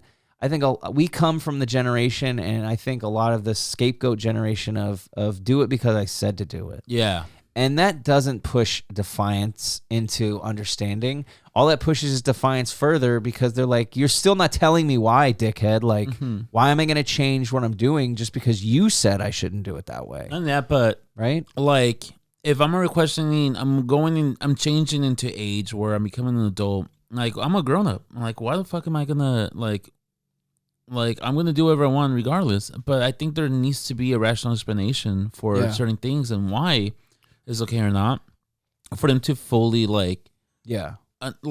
understand and there we go. Oh, was that the battery? And we're back from our little pee break. All right. It's funny because I was checking my my updates on my phone and stuff. Yeah. Turn on Snapchat, and I hate when like the selfie pictures there, and it's always like the most flattering picture. God damn it! Like, I hate myself right now. I know. I that's a normal feeling for me. Yeah. Look in the mirror and shit. But yeah, I think just to wrap up that conversation, I think we just need to put in the work. Put in the work, man. There's no easy solution to fixing our problems. Who is that again? Oh, that's from Rocky 4. Oh yeah. Oh no. Yep, Rocky 4. That had another really good soundtrack. God. In the burning light, living in America. Yeah, James Brown. I think you had that one guy, Dan Harmon, who did a bunch of like 80. He's the guy who did. Maybe that was a song you were singing. The guy who did Stand Almost Fire and. Oh yeah. That guy did so many good songs in the 80s. That dude just ruled the 80s. That St. Elmo's Fire is a really good song. Yeah. Really Never seen the movie. Higher and higher. So good. You should play that for the partner and see how she likes it. Higher and higher. So today is Veterans Day. Today is November 11th. We're recording this on November 11th. We're going to be releasing it on the following Monday, but on the 5th. Whatever day that is. Whatever day that is. We don't need to do the math. No one cares, right? It's Monday. You hate yourself. I hate myself also. Yeah, no.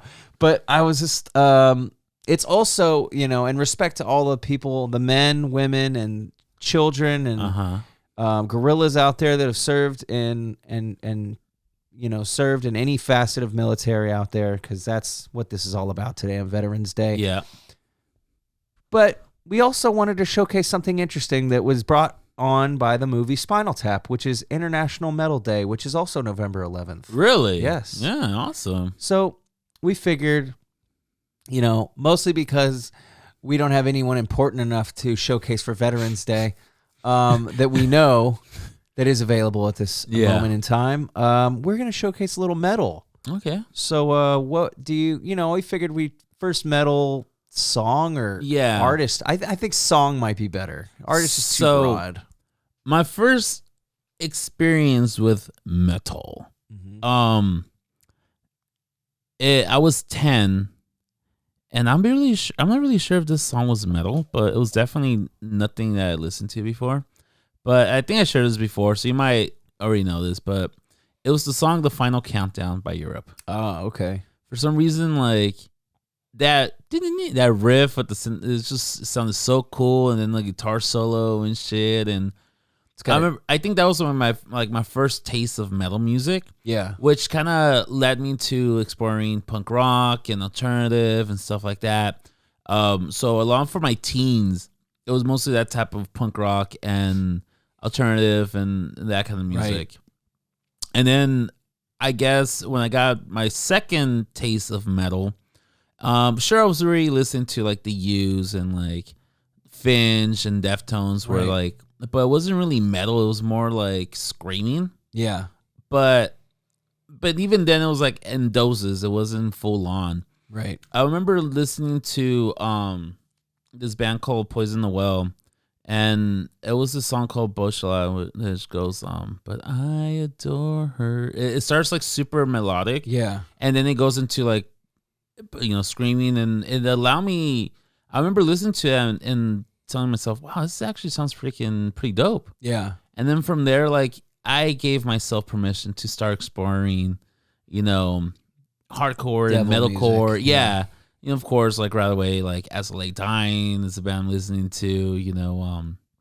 I'm listening to Kill Switch Engage, Atreyu. It got me back into Iron Maiden, and I'm listening to Iron Maiden again, and Black Sabbath, and it really allowed me, Slayer, Metallica, like it really allowed me to like give this type of music an honest like chance. Yeah. And so I think that's the first one. Like I think that's my two songs that like really allowed me to listen to metal, because if it wasn't for those two songs, like I don't think I will allow myself to listen to like whatever genre of metal we listen to. So you got Botchla by Poison the Well and Europe's Final Countdown. Yeah. I like it. Different. Yeah. Definitely wouldn't have guessed. I should have guessed Europe. Yeah. But I don't know if I would have guessed Poison the Well for you. Really? Not that you don't listen to them. It's interesting. Yeah. Because prior to that was all like Anti-Flag, No Effects. Yeah, more punk. Yeah, hella more punk. And then like the beginning stages of like screamo. Mm-hmm. But it wasn't until like I heard Poison the Well that I was introduced to Poison the Well, where I was like, I went back, started listening to the more heavier songs, so like Deftones, started listening to like the more heavier music at the time, and then essentially like led me to like the Black Dahlia, which we were talking about earlier. Such heavy death metal, and also Perish. Oh, and yeah. like Suicide Silence, and essentially making my way to like the death and black metal. So for me, mm-hmm. the first time I heard, I was hanging out with my parents and then their friends, and it was like the kids were hanging out, and they were like turning the radio on in the car, and it wasn't my car. Yeah. But I was maybe probably like you, like 10, mm-hmm. and a little song comes on the radio, and to me it is heavy, right? Mm-hmm. I grew up listening to like classic rock, so some of it's kind of heavy, but for the most part, it's like it's like blues influence, but it's rock and it's tight. So that was my wheelhouse, and I always loved like soul and R&B, so I liked that. But then it was like, as soon as I heard the distortion, I was like, dude. So it was "Smells Like Teen Spirit" by Nirvana, so fucking cliche, and I hate that song now. Yeah. And I'm not even a Nirvana fan, mm-hmm. but I that song culturally was huge for a lot of people. Yeah. And it turned me on to looking into things. And it wasn't until like 5th grade where the kids that shoplifted and did all the bad stuff got me into looking into bands like Korn and Limp Bizkit, because they stole those shirts from Hot Topic and they wore them to school. And I'm like, who the hell is this? One of the kids, he wasn't one of the shoplifters, but one of the kids that wore the Korn shirt and used to always draw the Korn dolls in 5th grade was Javier, a.k.a. Habib from Redfall. Who's touring right now with Circle Survive. That's really fucking cool. I fucking love that shit, dude. It's funny how that guy probably doesn't even remember me much at all, because pretty much the last time we even saw each other was like middle school. Uh-huh. But the last time we even talked like cool was probably 5th grade. I just have a really good memory. But anyway, it was like they were like kind of the cool kids because they knew something I didn't know. Mm-hmm. So then I looked into Limp Bizkit, and this was like 99. So it was like peak Nookie. Peak Nookie, yeah. I still wasn't completely dedicated to that stuff, but I was learning about it. Yeah. But it wasn't until I was like pretty much in 7th or 8th grade, when my friend Dover, I came into contact with him, and he had a little thing called Napster. Yeah. And he used to burn CDs and sell them for $1. But he also had a burner so he could copy the CDs he bought. So he was like Sony, what was that shit where you get like 12 CDs? Oh, he was like the Columbia legit House and shit. Columbia House, dude. We had Columbia House in middle school, dude, and it was amazing. I would go into class and he'd be like, I got all these albums. Let me know what you want. It's $1 each. I would always pay him on time. Some people didn't, but Still talk to that dude to this day. Yeah. But the point is I got the first real metal stuff I got into was like, He Burned Me Nevermind by Nirvana. So once again, I bought that and I went back to that. Then I also got Pantera's Cowboys from Hell. Mm-hmm. And then the third one was Slipknot, self-titled, because the first track I got into by them, first before Wait and Bleed, was Surfacing. Oh, nice. So my first introduction to Slipknot was Surfacing, not Wait and Bleed. Of course, Wait and Bleed became like one of my favorite songs, but it was crazy going from classic rock, and then Korn kind of was heavy, but not a lot of screaming. Fred Durst doesn't scream at all. No. So going from more Nirvana riffs. and all that into Pantera and then Slipknot. Pantera kind of helped a little, but Slipknot was just extreme. Yeah. And then that's when I started in high school, and that's when you learn about other shit. And then you're like, oh, death metal. Whoa, it gets even heavier. Yeah.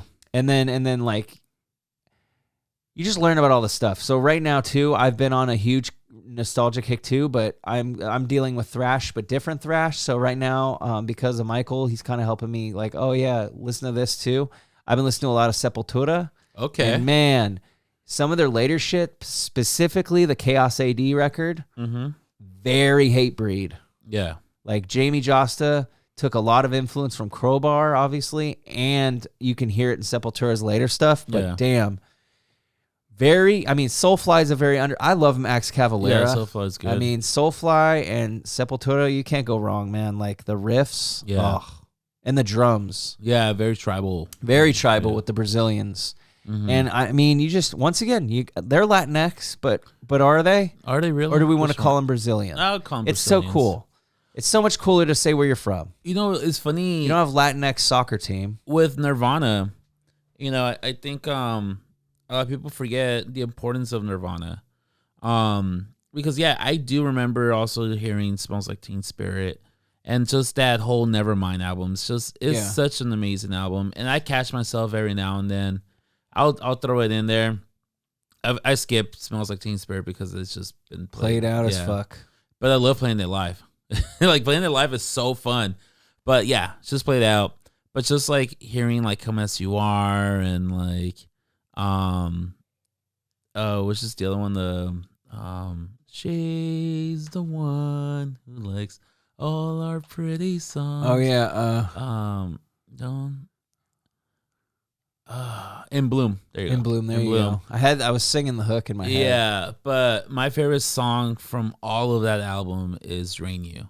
I think it's such a badass song. Is Kirkland's guitar saying one baby, two. Oh yeah, I agree. Says, that's a catchy song. Lucky to match, and then it kicks in. It's just so fucking. But a gut punching song all back and forward. I think the reason I throw shade on Nirvana is because I feel like they get way too much spotlight for the Seattle area.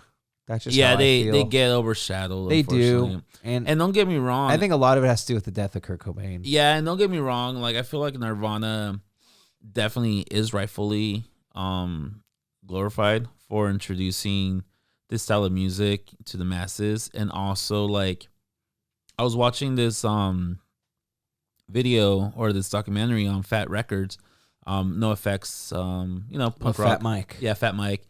And he was saying how Nirvana was very important to the punk rock, explosion.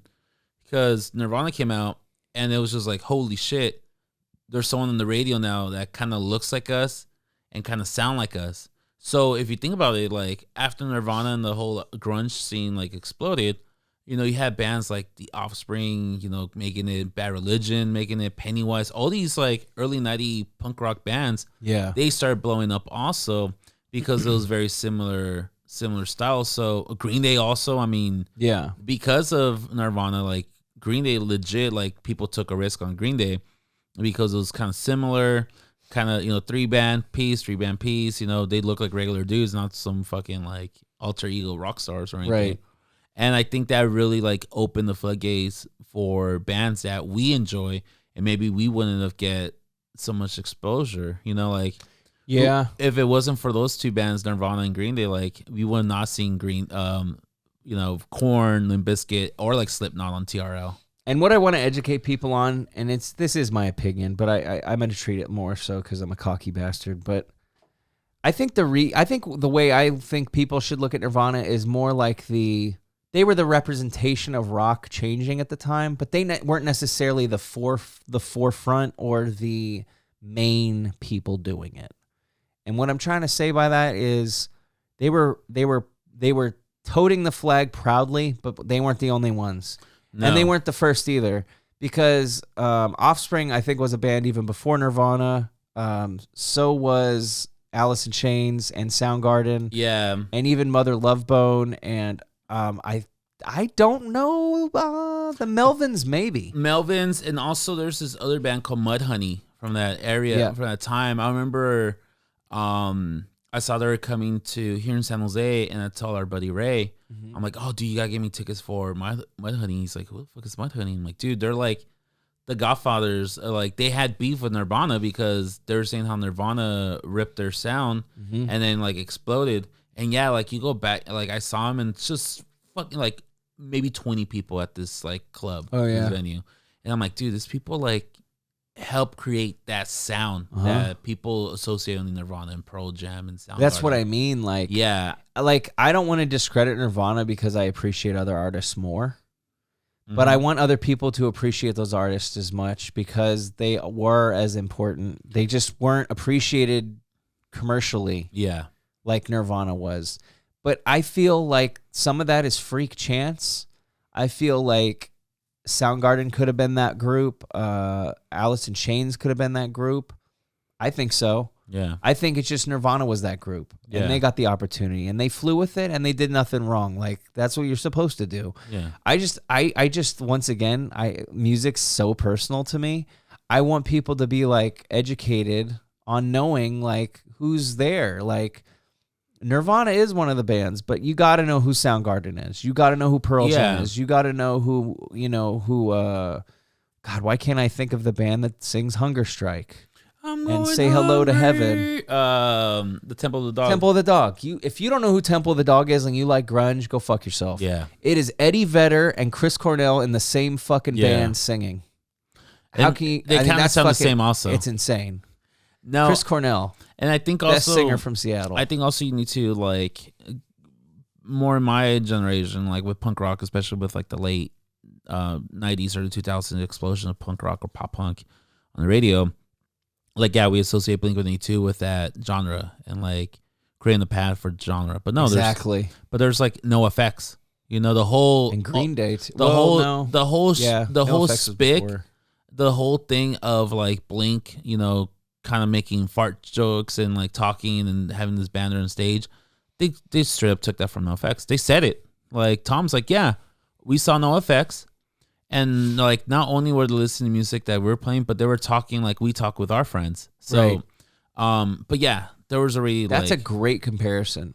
You know, and I feel like that could probably be said for every genre. Right? Yeah, absolutely. So, but that's once again important. Why you need to know who NoFX is, and like, you know, I remember, it's just, I don't know, man. I think it's just we grew up not wanting to be posers. We grew up in like a time and like having pride in knowing knowledge and of what you're talking about. Right? Yeah, I think I'll agree with that. And I feel like we also like the journey of discovery. Mm-hmm. So we get excited when we're like, oh, well, I do like this band, and you're telling me these other bands sound like them? Yeah. Well, let's check them out. And see, that's what I thought that's how I felt when I listened to Nirvana. But I think some people, they listen to Nirvana and they get their fix. And I got to stop comparing my crazy obsession with music to everyone else, because I don't think everyone else loves it as much as we do sometimes. Not everybody. And I think that's also how I discovered bands. Like, I listened to, you know, bought a CD of like, I don't know, MXPX, let's just say. Again, obviously they were around the same time as Blink-182, but they saw their commercial success before Blink, and not to that extent of Blink-182. But MXPX was definitely being played on the radio. Right. And I remember picking up their album slowly going the way of the buffalo, and just looking at the thank yous and just like, oh, say thing to Atari's, Blink-182, Pennywise, NoFX. Like they're throwing all these bands, and I'm like, oh, well, let me see who they are. And then you go to, next day you go to like the Warehouse or, Tower Records or whatever, and you see, oh, there's a Bad Religion. Oh, they know if MXPX said, no religion. Right. Let's pick it up. Oh, Pennywise, here it is, and so on and so forth. And I feel like that was also a way to discover, like, that's how I discovered a lot of bands. Like, I was looking at the thank yous, and then from there, kind of like listening That's to interesting. genres. Yeah. That's smart, and that's a very like responsible way to find music, because a lot of people would rely on magazines. Yeah, I remember and that's that. all opinion based. Oh, remember how like bands used to, on their CD albums, used to put a little sticker saying for fans of, and then they'll list bands. Yeah, I always hated that. You know what I think that was? I think that was just the record label cross marketing. probably. Yeah. It's not like the band did that. Yeah, But like, we compare. if you like this. And by the way, it was never accurate. Nah, It was always like, dude, no, I didn't like that at all. Like this this was what not the it, sir. fuck was this? Yeah, Oh man, but that was fun. I remember going to Best Buy in my high school years and going down and buying 2 albums.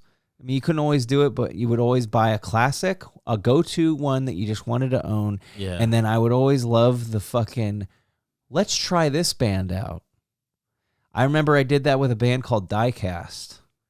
They're a super metalcore band from like some European country. Mm-hmm.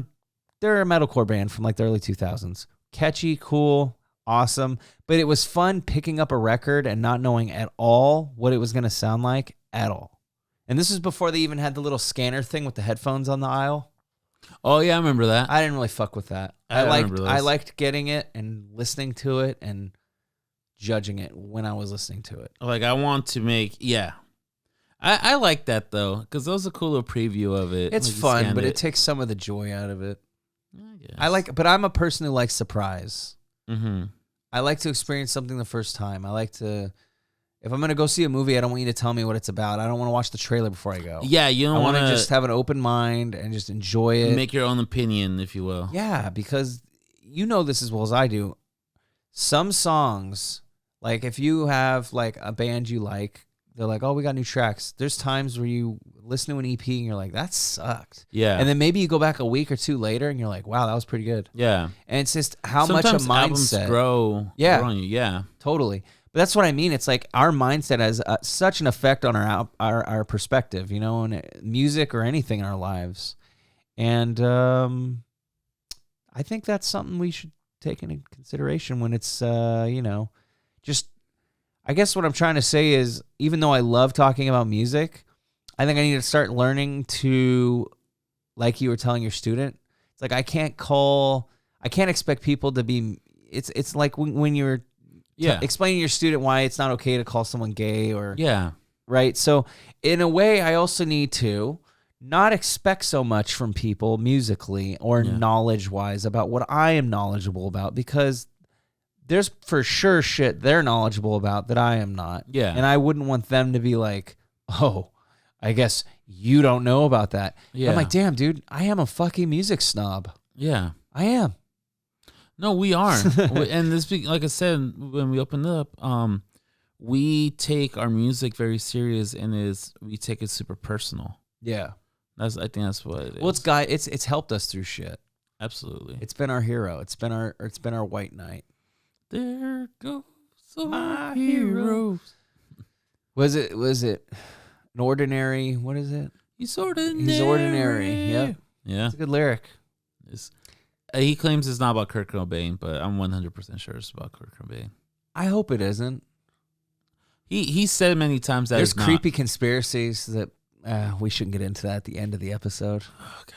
We'll save it for another one. All right. And on that little cock tease, we're gonna end this week with a little tidbit of information here. Just be more understanding. Yeah. And instead of it being policing what you say, just be more involved and understand what you say and say things with conviction. Yeah. I think those are all good takeaways from what we said today. It's like, know what you say, stick firm to it, but understand what you're saying. And that kid wasn't understanding what he was saying. He was playing around. Yeah. But when it's a hate crime, That's a different story. But he also needs to be aware. But you need to be aware that when you say something, you have to be more self-aware. You have to be more aware of where you're saying it and why you're saying it. And it's not just for the consequences. It's like what you just said. You don't want to cause harm to someone else just because at the expense of a joke. Like, don't get me wrong. A good joke's a good joke, but kids aren't old enough to understand the difference between a joke and bullying. Yeah. So until you're an old enough person to get that, I do agree. I feel like there needs to be some form of education and be like, that's not okay. Like even with my kids, I act crazy, but I explain to them that I'm being an adult expressing myself. They're not an adult. Crazy. Yeah. But that's also, they're not cuss words. They're not bad words. They're adult words. Mm-hmm. I still tell my kids that. I like that. Whatever. I like accountability, but don't demonize things. No. You know, let them come to that. Let them come to that understanding. Maybe you don't want to cuss as a person, and that's completely cool. Maybe you don't want to say the Lord's name in vain. Hey, like I said earlier, dude, do whatever it is that makes you happy, as long as you're not hurting yourself or hurting others. Yeah, and I agree with that. And I think those are easy words to live by. And don't be a dick. And don't be a dick. And use a turn signal. Yeah, please. But yeah, and we will see you guys next week. I believe we were going to have a special guest episode next week, so that should be fun. We're going to be doing that on Friday. I guess we might as well plug that a little bit. Yeah, why not? Yeah, why not? So we're going to be doing a cool crossover episode with the Happy Ending Pod Show. We got some guys from the awesome state of Pennsylvania. So it's going to be a cool cross-market conversation, and they're cool dudes. They very musical, and they do a lot of beer reviews and stuff. So nice. Hey, I think we're going to have a great conversation next week. I think everyone's going to enjoy it. This is going to drop Monday, but happy Veterans Day and happy Metal Day for those metalheads out there as well. We love you guys. Be safe, be kind, and for God's sakes, don't call me LATINX. Please. All right. Bye.